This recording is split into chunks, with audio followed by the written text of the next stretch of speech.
Go for it, Yeah. Ben. So, hey, folks, we have an interesting show coming tonight. We're going to talk about, what it takes, what they do, and who might replace J.B. Pritzker as governor and actually do a good job.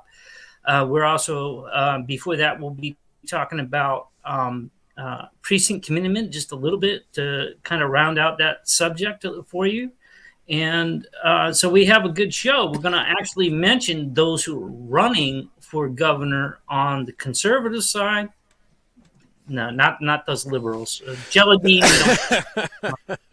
But And I but on put the conservative side, we're going to tell you who they are so far because it's getting to be a pretty big field. Not like the 2016 presidential election run, but We're getting close. it's hitting there. Yeah, it's heading there. So that's what's heading tonight, and it should be a good show. You want to find out some information about who's running and really what it means? Hey, join us. You'll enjoy it, and we're ready to go. All right, great. So tonight, one of the big things that we are making sure that we're going to cover as well is some of the past topics that we were dealing with in the prior show. There was some time that we were spending on precinct committeemen, and I've been doing a little work behind the scenes. I think part of what's been putting me behind today is that I've been doing a lot of work trying to get all of the administrative collecting of all of the links necessary for people in the specific counties. Currently, there are only 4 counties on Telegram that have a dedicated precinct committeeman Telegram channel. And I'm trying to still push everybody to Telegram. I don't know if there is an equivalent effort being put out on Facebook for organizing. So I'm trying to just kind of shore that up. We're going to try and provide that service. I'm working with Dean White to make sure that there is coverage for every county in Illinois. We're even looking at possibly breaking into regions because there's a lot of smaller regions. But there will, I keep promising this. We are working currently right now on our website to make sure that these resources are all in one place. So we'll make that official announcement probably on the next show as to what those resources look like. Currently, we're still in the process of migrating stuff from Teresa's amazing website into ours and kind of focusing that information, not so much for campaign, but for the general electorate at the moment, right? Yes. Teresa, what did you have as far as? By the way, Ben, you were or are a precinct committeeman. What's the case there? I are a precinct committeeman. You are. You are. I am also the chair of Jackson Township here in Elwood, in Will County. Okay, cool. So I don't know if anybody has any questions about precinct committeemen. I know that right now you had given us some direction. What would you say is the one piece of advice that you could give people that want to step up to that challenge of going around and knocking on doors and representing what it takes to be a precinct committeeman? Like a quick summary of what that is and who they should contact. First of all, it's a very small portion of your community. It's usually just a couple of blocks. You're talking about maybe a couple hundred to maybe as much as 1,000 registered voters. It's not very much. It's a very small percentage. You're the face of the party. You get to register voters, and you get to make sure, recruit your election judges, poll watchers, candidates, looking for other people to step up into these positions, and especially make sure that those election judges positions and poll watcher positions are filled for election day so that we do not have a repeat of 2020. And you're basically bridging that gap between the candidates and the voters. And of course, the number one thing, reminding the voters to vote. Right. For instance, looking at this map, this is Will County, right? Right, Ben, as far as the precincts go? Yes. Okay, so that's Joliet that you're looking at. That's Joliet. Not even that's just the city of Joliet. And it being the third 37 precinct committeemen for Joliet. So yeah, it's the third largest city in Illinois, so keep that in mind. That's why there are so many. If you were to zoom into that picture to look at just one of the sections, the colored sections, it gives you an idea of how small a precinct really is. It's a teeny tiny portion of, yeah, like right there. It's just a matter of a couple of blocks. I mean, it's more than a couple, but it's not like you have the whole town or even a whole neighborhood. Sometimes even a neighborhood is split up into different precincts. Mhm. So it's a little teeny, it's really the smallest. I think, Ben, isn't it the smallest section that you could run for in a elected office, where you're representing the fewest amount of people, the smallest Yes, area? that's not a special district. That's true. Okay. So even amongst special districts like your school board, they're going to encompass several precincts. And of course, that just depends on how it breaks out. Or you can run for Congress Normally, and represent 700,000 people or the whole state. yeah, which is about what? About 300 precincts? No, I think I had a lot more than that. I Yeah, wouldn't be surprised. just Thornton Township in the south suburbs was well over 120, I think. Really? Yeah, yeah. It was I bad. suppose you get up there near Chicago. The higher population density, the smaller area a precinct will cover. And that's one thing to keep in mind. So out here in rural Will County, where I live, they can be pretty large. The only way you're going to get around is with a car. But up in Chicago precinct there, you might be able to walk to all the locations. You're going to be busy because there are that many people living there, but it's because it's so compact.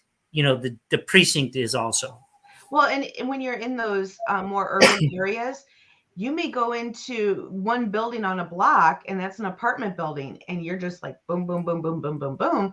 All these apartments, they're so close to get, the door. I mean, you just go into the building and you can be there for an hour or two just getting signatures right there. So really super close together. And I don't know where Christian went. Still here. Uh-oh. He's still there. Quick question for the two of you. Where would you advise someone go in order to get involved with the precinct committee movement? Your county Republican Party chair. And that's where I would go. Or you can look up your township. Just type in the name of your township and Republican organization. So, here in Jackson Township, you type in Jackson Township Republicans, you're going to get my contact info. The other place you can go, by the way, is if you go to the county elections office, they list every single precinct committeeman and their contact information. So if you want to get involved, that's one easy way for you to reach out and contact, the Republican organization in this case. So three different methods. The township, the county chairman, or if all else fails, through the county elections office. It just occurred to me that I keep saying contact your county Republican chair, and I'm thinking that there's going to be about 102 chairs that might be getting ticked off at me. Wow. Like they're not busy enough. They are pretty busy. Hey, no, that's a good problem to have. Of all the problems that the county chairman might want to have, having too many people call them wanting to get involved, that's like the primo thing that they want. The best problem that's a good problem. That's in their prayers. That's in their prayers every night. Please let me have the problem with too many people wanting to get involved. Well, we will put that as well, that information, in lieu of our site being done. I am feverishly working at making sure our Telegram, our Linktree site gets very updated. I've been going through and adding, there's probably 15 new Illinois groups since we started that have to be added. ISAT wasn't even part of that when I originally set it up. So We've got 2 or 3 links for them that we're putting in. Not to mention all of these groups that we are in the process of organizing. Like I said, we only have 4, and there's 102 counties for precinct that we want to have a leader for precinct committeemen in.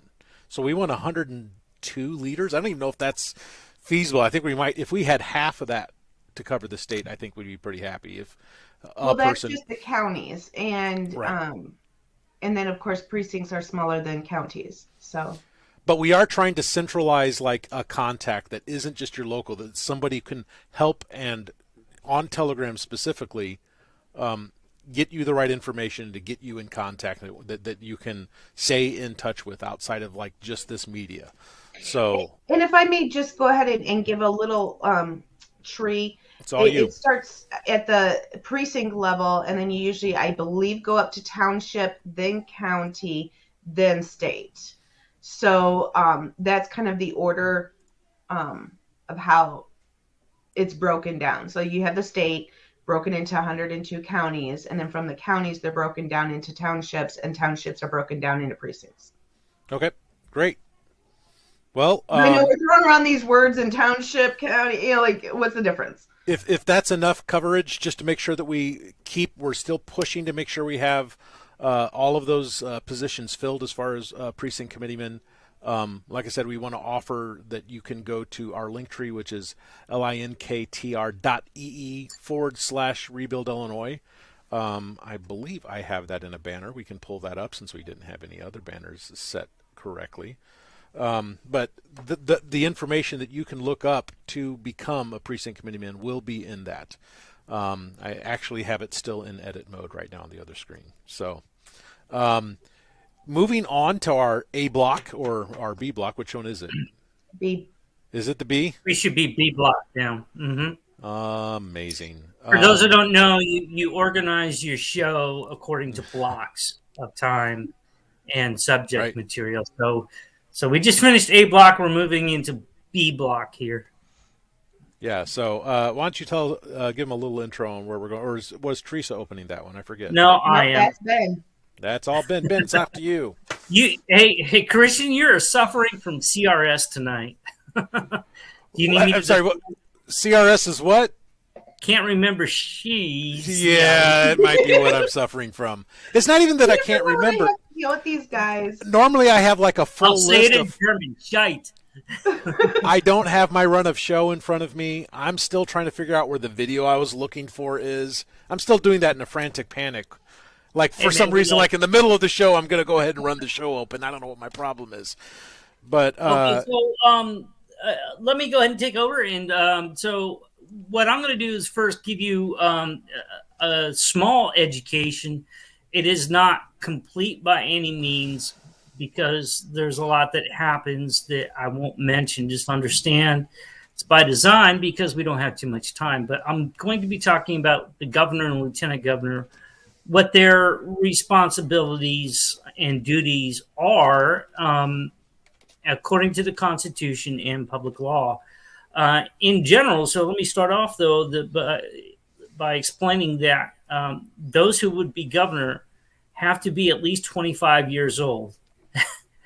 Can you imagine? I have a son that's nearing that age, and I'd be like, no, please. But 25 is according to the Constitution, that is the minimum age requirement. Requires that you be a U.S. citizen and that you be a resident of Illinois for the 3 previous years. And the last part is being barred from other government positions during the term, which almost should be being said. But, we have to say it because someone's going to try it. Now, during the election cycle,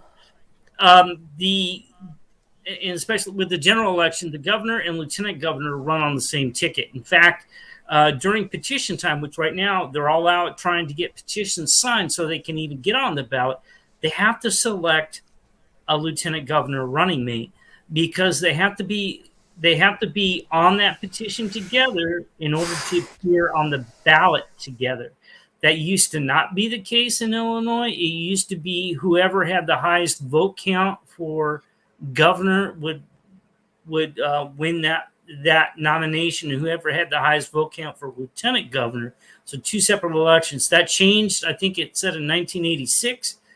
So now that they're both run together on a ticket, so they have to do that. Actually, I think president used to also be that way too. President. Yeah, it used to be. In fact, if you go back to Abraham Lincoln, his vice president was not a Republican. He was a Democrat.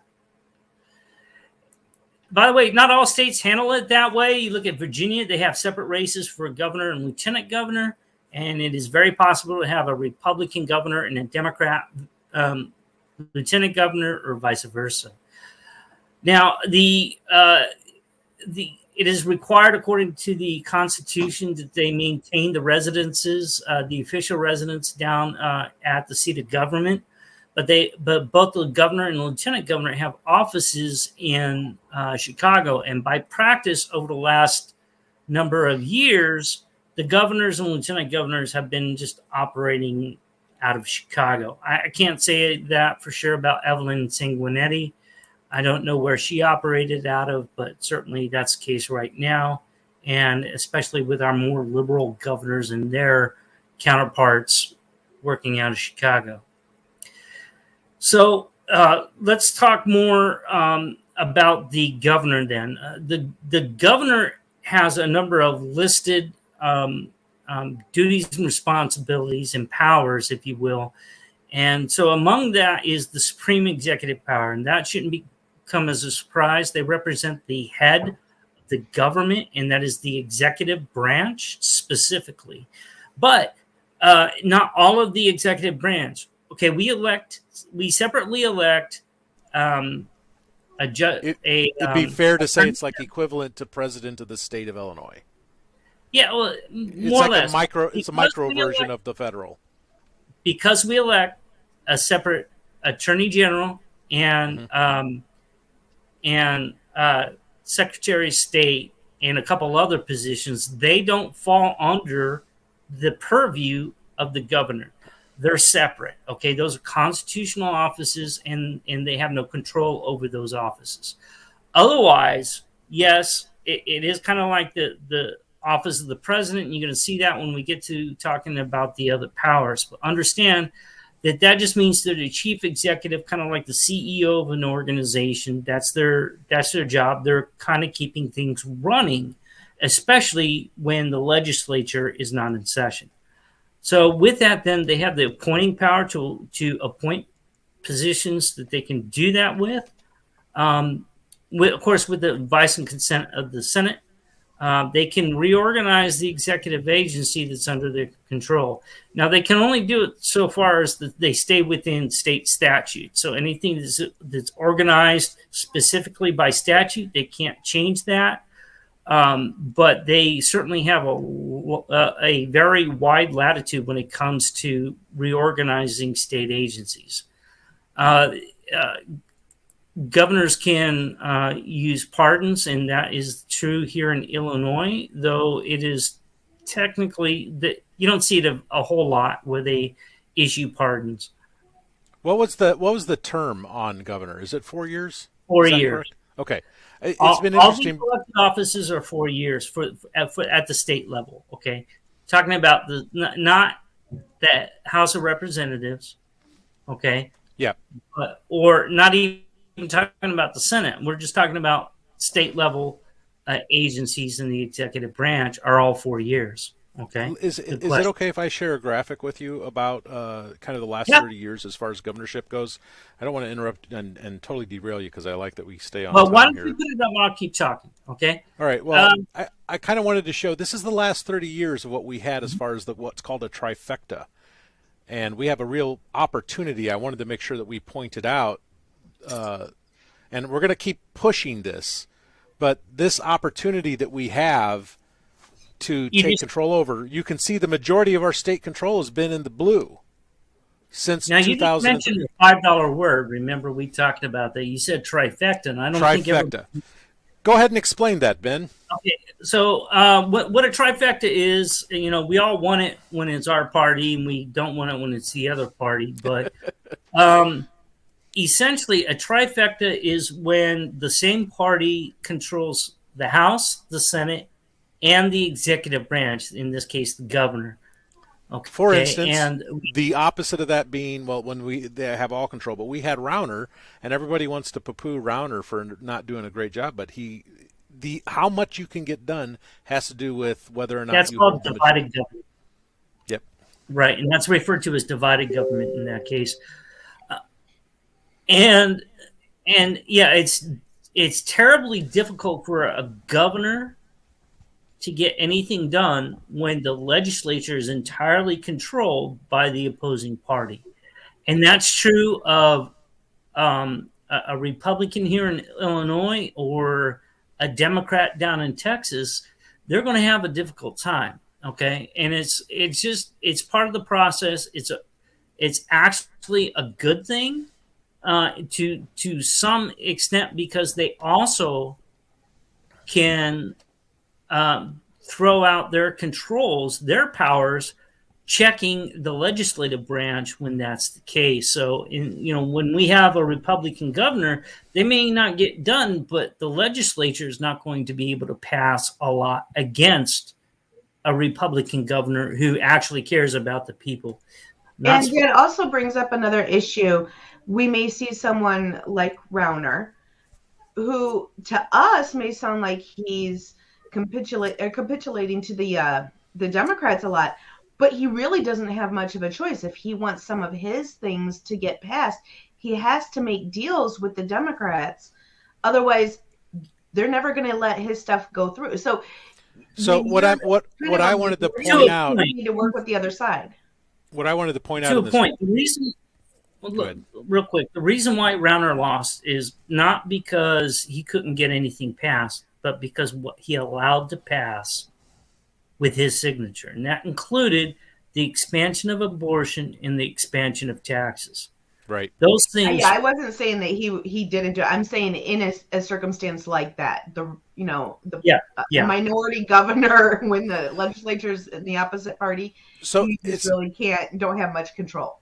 To have the opportunity to have not just was it a third of the Senate or a third of the House? What was it that normally happens, that the rarity of being able to turn over an entire section of the government as well as the governor is the rare opportunity that we're in today. Right. Normally you wouldn't turn over except about a third of the state Senate. You kind of have to look at the figures for that. It might be a little bit more. Sure. But essentially it's usually about a third. But with this election, we have a great opportunity to turn over the entire Senate. Right. And that is, and I think if we miss that opportunity, if we don't recognize it and get active, we may never have a chance like this again. Really, I don't know how much longer this state can last. I don't know how much longer our country can last with that type of leadership. I mean, when you look at this chart, we've been under Democrat rule since 2003. Tyranny. And look what we got to pay. Look what we got out of it. I mean, we were basically trying to compete with Detroit at this point, as for the entire state is. And I know downstaters aren't happy about this. I wish we could say we could escape to downstate, and there is no escape from the state. That's why, unfortunately, all of our voters could be bleeding the state, and that's a bleak statement. But I think there's enough people here to still vote and make this. We could put 2 R's on the chart for 2022. So I think we can too. Let's get back to the. I just want to kind of review that. We'll review it again later, but it's all you, man. So the governor has other duties and responsibilities. At least once every year, he has to give a legislative message. That usually we call that the State of the State address, and he also owes one on the way out. And the State of the State address usually is about the progress that we've made, and a report on the organizations under his control. It often is really a propaganda exercise, unfortunately, but that is what it is. He also has commander-in-chief of the militia. Yes, we have a militia according to the Constitution, and that includes every able-bodied adult in Illinois that is of that age. So the governor is commander-in-chief of the militia. What's probably the hottest debated topic, though, is the governor's emergency powers. And every governor has some level of emergency powers. In Illinois, that's limited by law to 30 days. And the way it's supposed to work is that within the 30 days, the governor takes emergency powers, declares an emergency. They're supposed to come up with a plan and implement it, and then call the legislature to work on anything after that 30-day period. Some of the powers that are under the emergency powers, just hang with me here. It's to utilize all available resources of the state government reasonably necessary to cope with the disaster, to redirect state departments or agencies toward disaster response purposes, to control the movement of persons and occupancy of premises within the disaster area. Premises, that could be your home. To provide temporary emergency housing, to control, restrict, and regulate the use, sale, or distribution of food, feed, fuel, clothing, and other commodities, materials, goods, and services.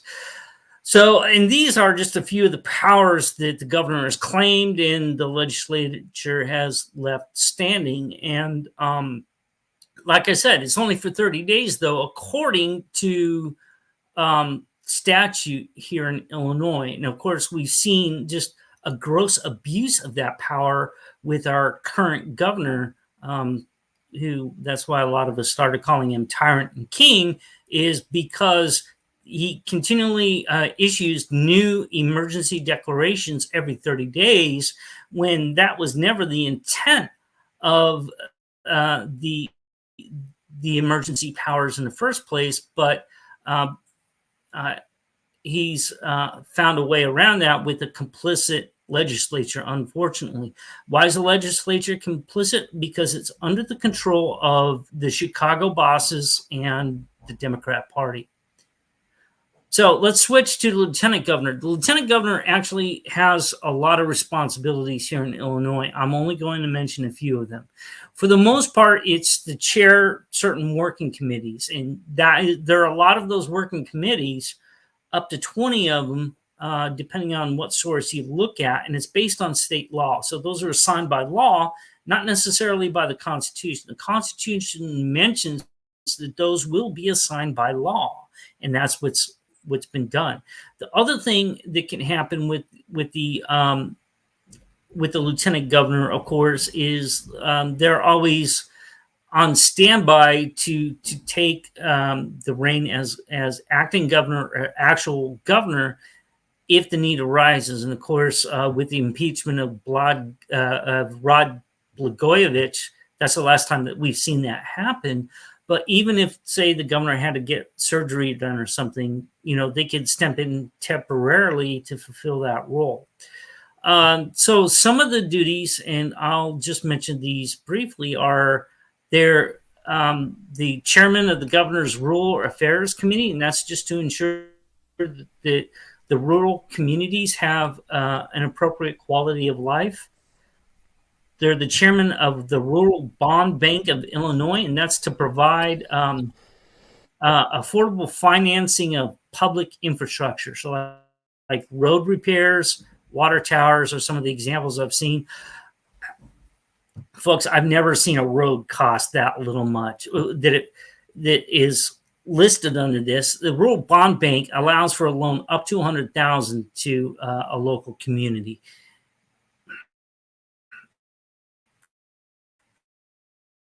Roads cost an amazing amount of money. $100,000 is not going to get you very far. But again, that's what the bond bank is there for. The head of the Illinois Main Street program, and this is meant to revitalize the downtowns of, the historic downtowns of villages and towns in Illinois, and it's a national program. So the lieutenant governor is the chair of that program here in Illinois. And the last one I'll mention is the chairman of the Illinois River Coordinating Council, and that is for the Illinois River watershed and everything that touches it, including the communities, organizations, and companies, et cetera, that are in it, and how that will be controlled and monitored to ensure everything is clean with that and everybody has access to clean water, et cetera. So, like I said, there are a bunch more of these positions out there that they're the chair of. And what I didn't mention here is that is all the social aspects of the governor and lieutenant governor. And there are a lot of different speaking engagements and public engagements that they get involved in, obviously. And those are good and they're necessary, but we're talking here about the actual functioning of government. And that more or less is what our Illinois governor and lieutenant governor do. Yep. Speaking of events, there was, I just actually noticed one that was coming up. Let me see if I can pull this up. Here it is. Freedom Initiative Now. Have you heard of that? No. I'm just hearing about it, actually. They're holding a gubernatorial town hall, it looks like, on February 12th. I'll bring that up here real quick. I'm actually going to do what I can to reach out to these guys to see if they have what they need as far as coverage on that. But there's, I think, the first thing I've seen on the gubernatorial races. We will throw the links on our link tree for that, because we do have an events page that we are building out, as well as a calendar. The link tree account is up there in the top right-hand corner, as you see. Right, I'm not even on the right side, I think, just over my forehead. Right there. The reason we're going to be doing QR codes and pushing things to Linktree is because we figured out that basically Facebook likes to say we're spamming anytime we try and lead anybody off of Facebook. So if we throw links to you guys in comments, they start flagging our videos because we're basically telling people to leave Facebook, and they don't like that. So that QR code up there, all you got to do is take your smartphone and basically hold it up, and just like Teresa is demonstrating, and it will open a link automatically that you can tap right inside of your camera application. I don't know how it works on Android, but I was doing these on Android long before I did on iOS. There might be an app you have to get on Android for that to happen, but I think these are becoming the new de facto standard. You see these now because of COVID regulations, and this is our menu now. But make sure to hit that that little question there. So anyway, I just wanted to let you know that any links that we have as far as these events, the information that he has that supports what he's given you will also be put on that. So that's all I wanted to make sure to share. Teresa, are you going to take over and actually introduce our? Yes. Ooh, this is the fun part. I take it that you're going to be doing that slideshow. I will be handling your graphics. That is okay. Correct. First, we have about 8 candidates that we know are running for governor, and most of them have announced who their lieutenant governor running mate will be. First Some up don't. is Some don't. Some don't. Some have not mentioned yet. First up is Darren Bailey and Stephanie Trussell. Now, Darren Bailey was born and raised in Louisville, Illinois. He's been married for 35 years. They have 4 children, 11 grandchildren. He's a third-generation farmer, a former Illinois state rep, current Illinois state senator. And back when he was still a state rep and running for state senator, he sued Pritzker over the mask mandates and won in the courts. Also, he and his wife founded the Full Armor Christian Academy, which is a private Christian school ranging all the way from pre-K to 12th grade. Now, Stephanie Trussell is from the west side of Chicago. She was born and raised there. She's married with 5 children, 2 grandchildren. Many years ago, she walked away from the Democrat Party, and ever since then, she's been a hardworking conservative and a former WLS AM 890 talk show host from 2012 to 2019. Now, a little disclosure, the first season, we did interview Darren Bailey. So if you want to go back and see that interview, you can. And as far as Stephanie Trussell, back in 2019, when I was running for Congress, I was actually on her show. So that's also out there. Now, next up, we have Cheryl Erickson, and she was born in Long Island and raised in Colorado. She served in our military in the U.S. Army. She has a degree in fire science and paramedic. She lives in Caseyville, Illinois, and she's married with 2 children. Next up is Gary Rabine and Aaron Delmar. Gary Rabine was born and raised right here in Illinois. He lost his wife of 35 years to brain cancer, and I believe that was in the fall of 2020. They had 4 children who are all adults, 3 grandchildren. He founded the Rabine Group, which has been paving parking lots in all 50 states, and he's built over 30 businesses here in Illinois. He also started an organization with Quentin James called True Mentors, which recruits executive leaders and seasoned entrepreneurs to mentor to young aspiring leaders across the Chicagoland area. Now, Aaron Delmar, his father was actually a first-generation immigrant, and his mother was a native of the south side of Chicago, which could be interesting in debate, west side or south side. So we may have that debate going on. Aaron also has a degree in public management and an MBA Essentials certificate. He's married with 6 children, and he has founded several companies in Illinois, and he's currently the Palatine Township Highway Commissioner. Are we ready to go on to number 4? I don't know if I'm going too fast. No, you're doing great. Okay. Next up is Christopher Roper and Alfredo Cisneros, I think is how you pronounce it. So Christopher Roper was born, raised, and still lives in central Illinois. He's married with 6 children. One of them is now serving in the U.S. Army. Chris Roper is a disabled U.S. Army veteran and former law enforcement officer. Alfredo was born and raised in Peoria. He was in the Marine Corps from 1999 to 2003. He also has a certificate in surgical technology, and he's worked with IDOT, which is the Illinois Department of Transportation. He's married with 4 children, one of which is an adult. Now on to Max Solomon and Latasha Fields. Max Solomon, just a disclaimer, we did interview him in the first season. Max Solomon was born and raised in Nigeria. His mother was killed by a drunk driver when he was 14, and his father died when Max was only 17. Then he came to America in the 1990s, and he is now a naturalized citizen. He has a JD in law. It's a law degree. And he's got a master's degree in theology. He's an attorney in private practice, licensed in Illinois and Indiana. He's a former adjunct professor at South Suburban College. And here's an interesting little tidbit. He's an actor and a former power lifter and 4-time USPF, which stands for U.S. Powerlifting Federation, national champion. And he's single. So any ladies out there, you might want to be looking at him. Right. Now, Latasha Fields was born and raised in Baton Rouge, Louisiana, but she has lived in Chicago since 2011. She's been married for 17 years with 4 children, and her children have been exclusively homeschooled, and they are still homeschooling their children.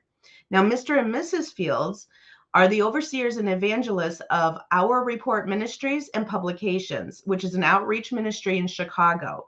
So she is a pastor. She's also a founder of the Illinois Christian Home Educators Support System. And she has actually been to Washington and faced off with Representative Ilhan Omar on June 19th, 2019, during a House Budget Committee hearing.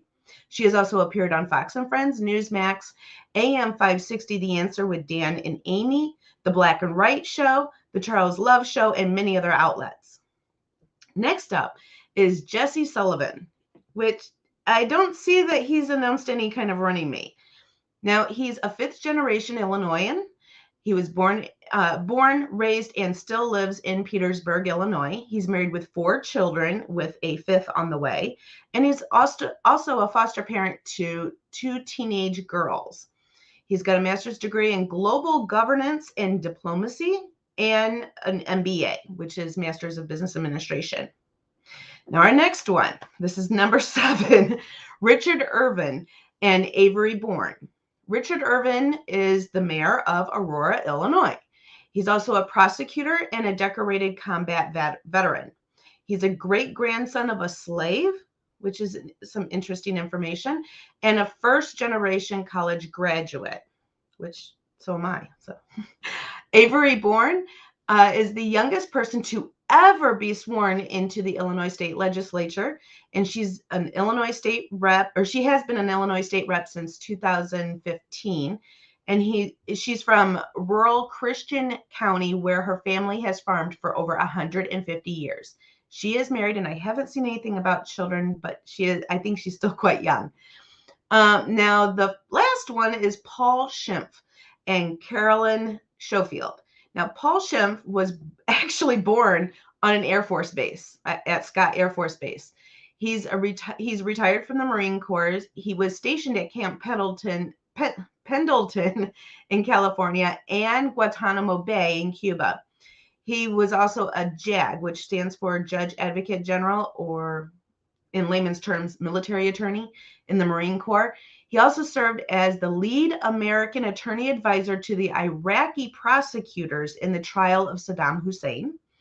He served as military legislative assistant for Representative John Klein, and that was a Republican from Minnesota.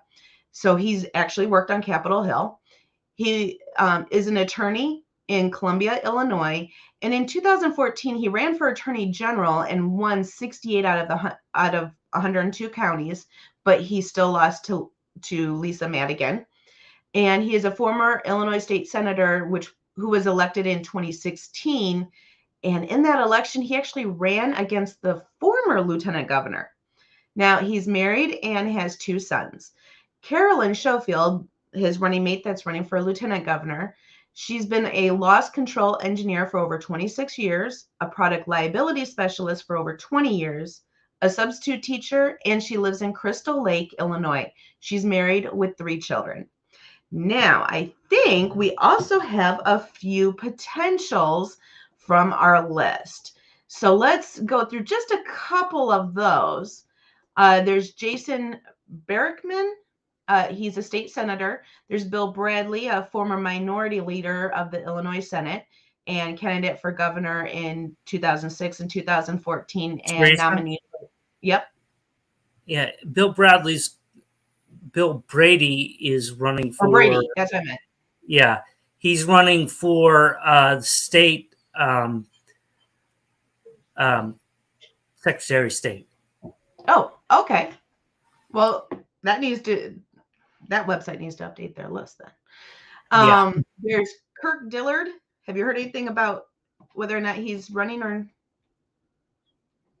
Nope. No, okay. I haven't. And then we have Jeannie Ives, which have you heard it? Where she ran last year. I don't know if she's running this year or not. We haven't heard that she is. I don't think that she is. Although, anything's possible at this point. I don't know who's going to be throwing their hat in that ring at this stage. And there's 2 other potentials. There's Richard Porter and Mancow Mueller. That's right. So, we do not have FEC filings on any of the people that you just mentioned. Should we do that, we will revisit this list again with you guys in the future. And we do have 3 people who have declined to run. Rodney Davis, Todd Ricketts, and Adam Kinzinger. Thank God. So I think we are all very happy that especially that last one has declined. So that is where our list sits right now. Awesome. Well, thank you so much, Teresa. I appreciate that. We're going to be moving on to Ben's next segment. Why don't you go ahead and introduce that, and I will bring up your lower third for you, buddy. My next segment being It is. I think it had to do with cotton candy, and no, maybe I don't know. I got to look at my notes. No, that Oh, was wait. the I think the next segment was actually mine about election. Oh, you're judges. taking the. I thought we were alternating. Great. Then you do that. I think you're Okay. covering the you're covering the roles again, right? Yeah, election judge, Great. which is often referred to as a poll worker, the person who actually works at the polls. When you go in to vote and they ask you to sign in, they ask you your name, that person that you're speaking to is an election judge. And the qualifications for that is being a United States citizen, being able to speak, read, and write English, not be a candidate for any office in the election, not be an elected committee person. You must reside in and be entitled to vote in the precinct where you are serving as election judge. And you have to be able to work from 5 a.m. until the polls close at 7 p.m. on election day. But it's just one day. Okay. It sounds like it's really long. It's really not that bad. I've done it. Make sure you have someone that can keep bringing you coffee, and it works out great. And actually, high school Did you students mention and it's college paid? students can also do this. Oh, yeah. It is a paid position. It's It not is a lot, paid position. but they No. do compensate you for your time. Yeah, Right. actually, election judges. Election Just- judges. just to give you some examples, in Chicago, I think it was $230 if you complete the training, but $170 if you did not actually go through the training. Cook County, it can be $200 to $365, depending on the position of election judge, polling place technician, or student. Will County, I think it was $90 per election, plus $60 if you went through the training and completed it. And then down in Kankakee County, where I'm at, it's $145, plus $25 if you trained on the touchscreen machines. So it's not just peanuts. It's not like jury duty. You get a whole lot more than what you would get on jury duty. And it's only really one day of work. You do go in the night before the election to kind of set up the equipment and get everything set up so that when you go in for 5 o'clock in the morning, you're ready to hit the ground running. But it's one of the easiest jobs. You get to meet everyone in your neighborhood as they come in and sign in. I really loved it. The training was one day, like it was supposed to be about 8 hours, six or 8 hours, but there were a lot of breaks in there. It's really not. Actually, it says, wait, hold on, 4 hours of instruction, including hands-on instruction. So you get to go through that. I was thinking it was longer than what it was. So only 4 hours of training. And Now, let me give you one comment about this, though, is we say it's one day, but understand with the mail-in ballots, we needed election judges every day that they were collecting mail-in ballots and opening them. So if it's a day that they open ballots, they're supposed to have election judges there. So the county was paying for multiple days for election judges to be there. And it's a daily rate, whether you're there for the whole day or 4 hours. So yeah. something to keep in mind, if you want to do extra days, there's probably going to be opportunity to do that. So especially if you're in Cook County, even at the low end, over $200 for that one day, that's not bad. When you break that down to an hourly rate, you're actually getting paid pretty decently. And remember, if you do have a job, here's one of the things I would highly advise. Even if you do have a job, request the day off. Go ahead and sign up to be an election judge. Your employer, if you have paid time off and you take a vacation day on that day, you get paid by your employer and you get paid to be an election judge. Wow. Talk about a win-win. Come on. And we get to make sure that our elections are secure. That's the biggest payoff. Worth far more than any of the money that you get from being an election judge. Awesome. And if you're like me and you like to talk to people, you get to say hi to everyone in your neighborhood as they come in to vote. It's fun. Teresa, where would you advise people to go to find that information? Well, same thing with, I don't know if it's the same contact if they want to get involved, but where would you send someone? Your county board of elections, I believe. Okay. Well, don't you think, Ben? Oh, he's muted. Oh, you're muted. Sorry, let me unmute you. There you go. Is that this address here, where if you do the registration, look up it?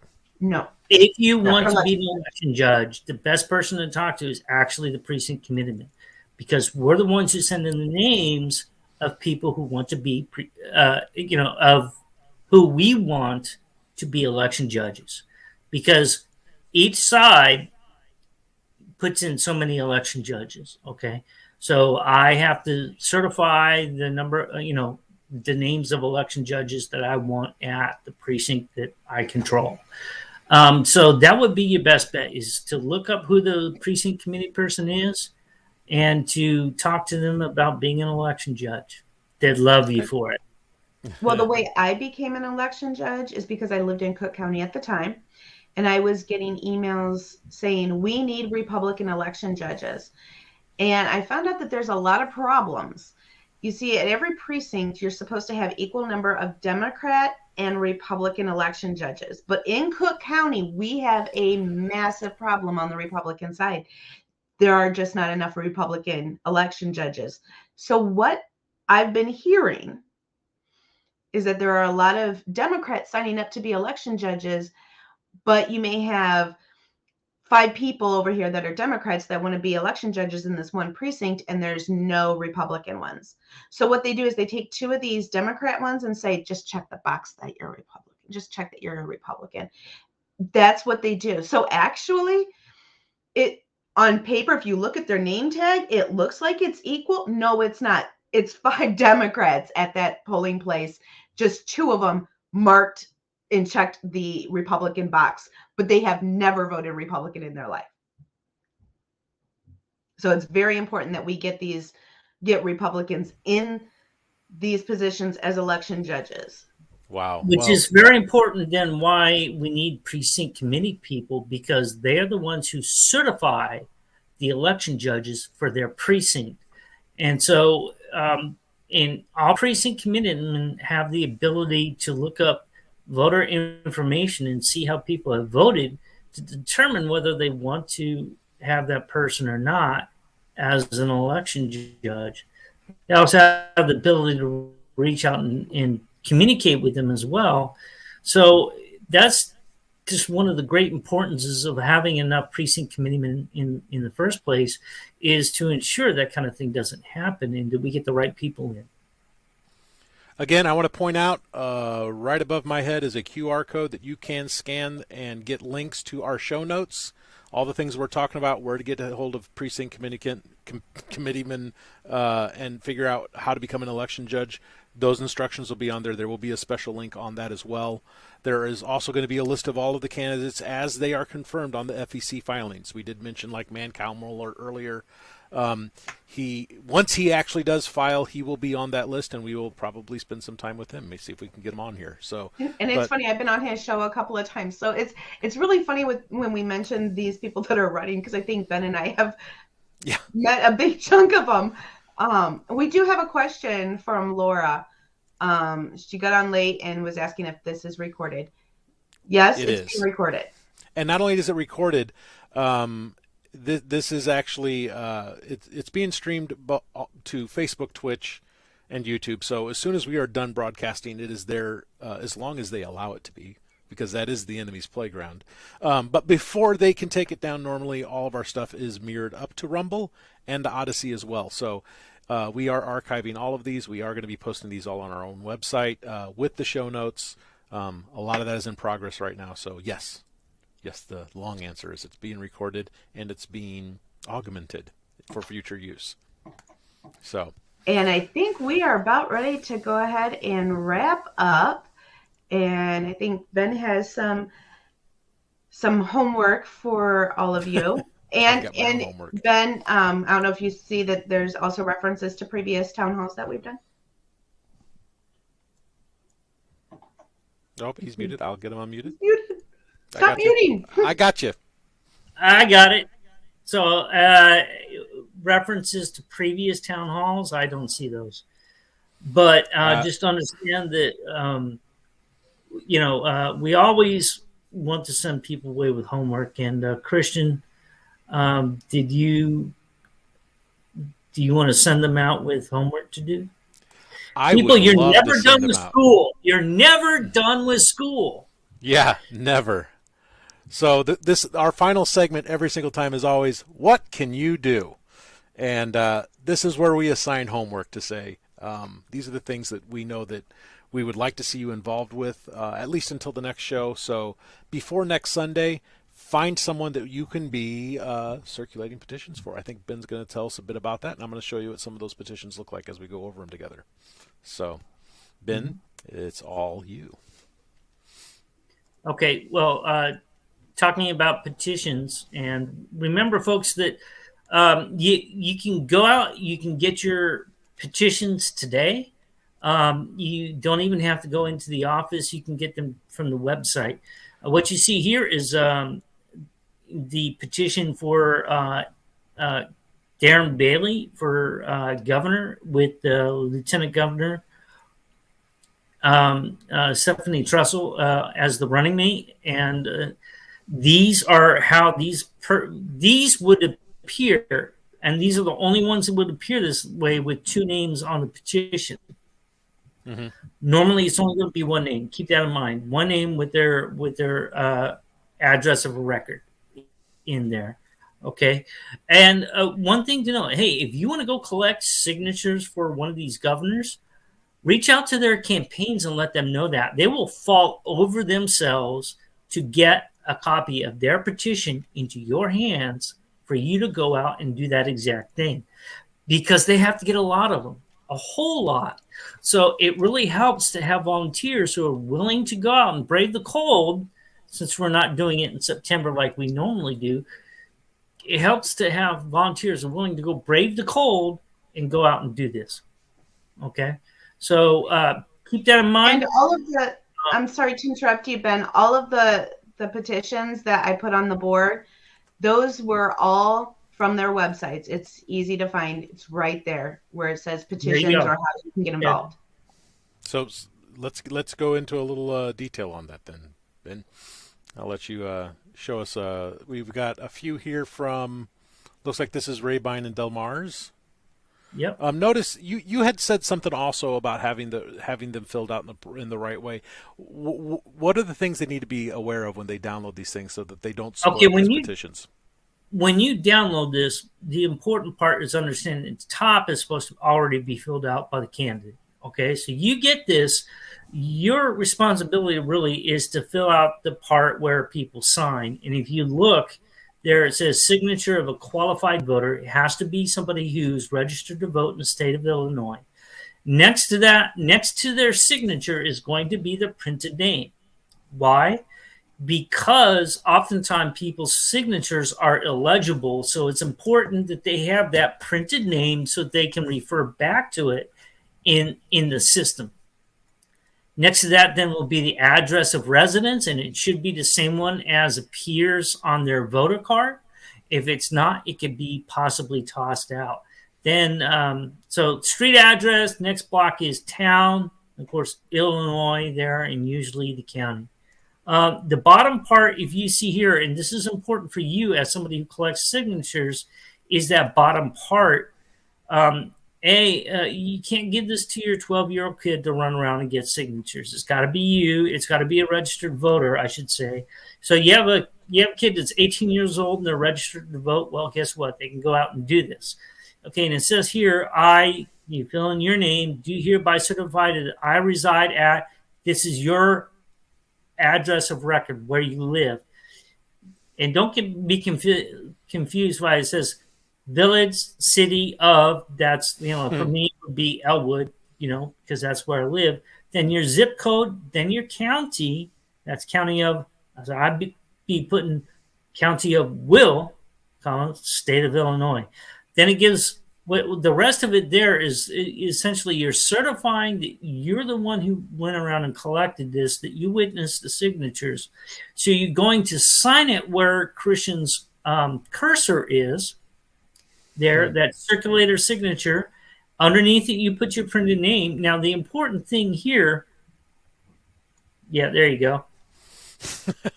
And I think he was going to say that. So, okay, is there is a place for a notary public to sign below. Okay, so they're going to put, or you can put your name in there. Okay, your phone name as you use it for voting. Okay, not Jim. It would be Joe. Now, It would be that you do not fill this in the day and month of 2022. This is important because the notary public is going to fill that in on the day that you have this notarized. And by the way, usually county committees often have notary days where they go, it's like parties. Hey, come get a slice of pizza, get your stuff notarized. So don't touch that. Let them fill that out. Stay away from this area altogether.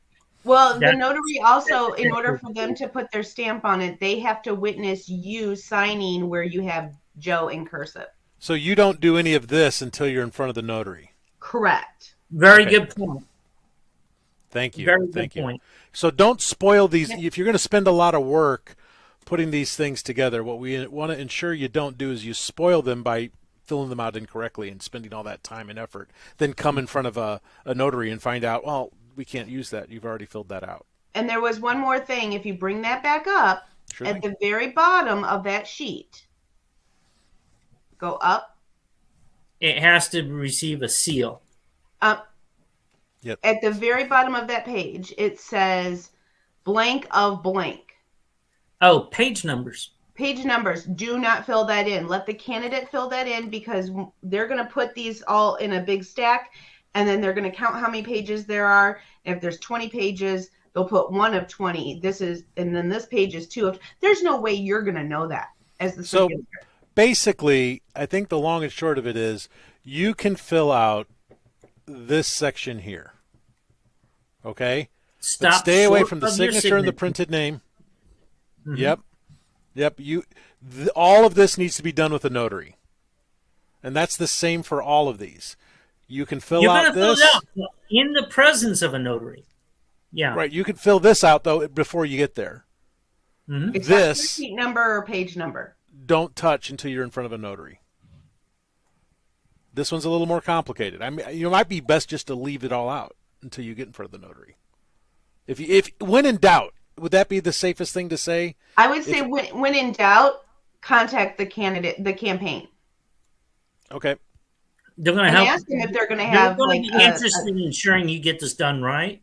So don't be afraid to call them. No. Right. But I would say this would be the cutoff here.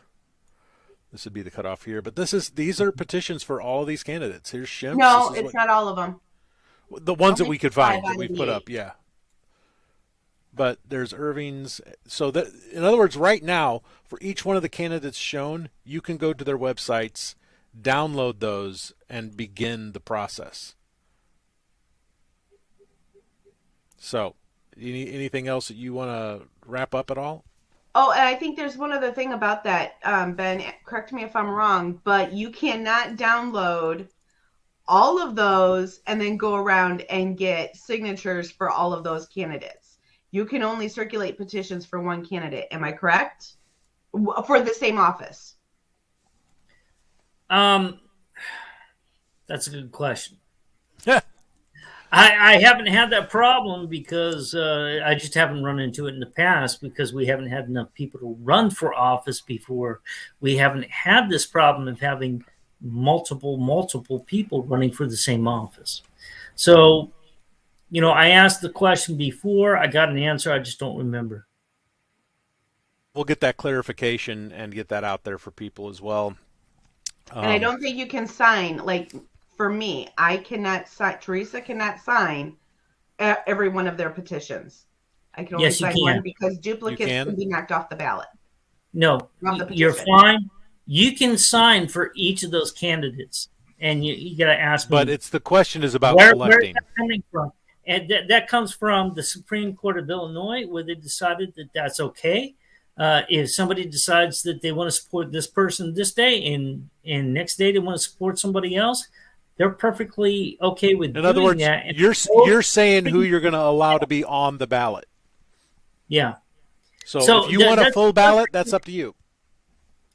And you can collect signatures from Democrats. Even if they vote in the Democrat primary, that's okay. Why? because for that day that they sign your petition, the Supreme Court has ruled, the Supreme Court of Illinois has ruled that for that day, hey, they were a Republican for that day. Okay. So it might sound a little funny, but that's how it's come out. So, yes, you can sign for all of the gubernatorial candidates.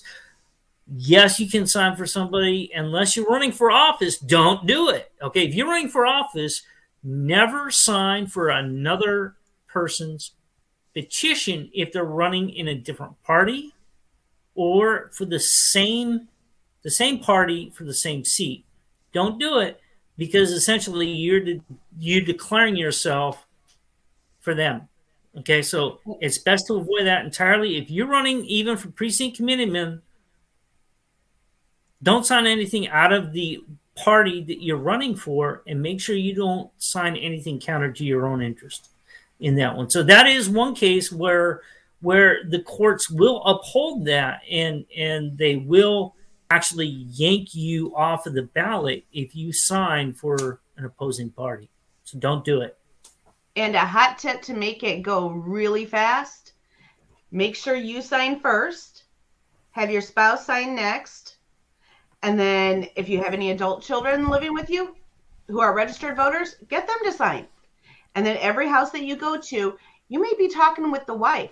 Ask if there's someone else there that's a registered voter or old enough to vote. And if they're not registered to vote, they can register to vote online. You don't have to go in person. So as long they can still sign if they're going to turn around and register to vote online. Great. Good info. Good tips. So one knock on a door, you could get 2 or 3 signatures. Well, we've hit the hour mark. Right. I don't want to run this any longer. I didn't have our intro, but I can play you guys out. If you guys have any questions and answers, please, again, make sure to check out the QR code at the top or go to rebuildillinois.org. I will put that banner there. I'm not going to throw it in the comments. Our link tree is also linktr.ee/rebuildillinois. And our primary community that we are fostering and building is on Telegram at Rebuild Illinois Chat. Again, all you got to do is scan that little thing next to Teresa, and it'll get you all of those links and more as we continue to build them. So thank you so much for joining us. We hope to see you next week, and look forward to spending time rebuilding Illinois with you.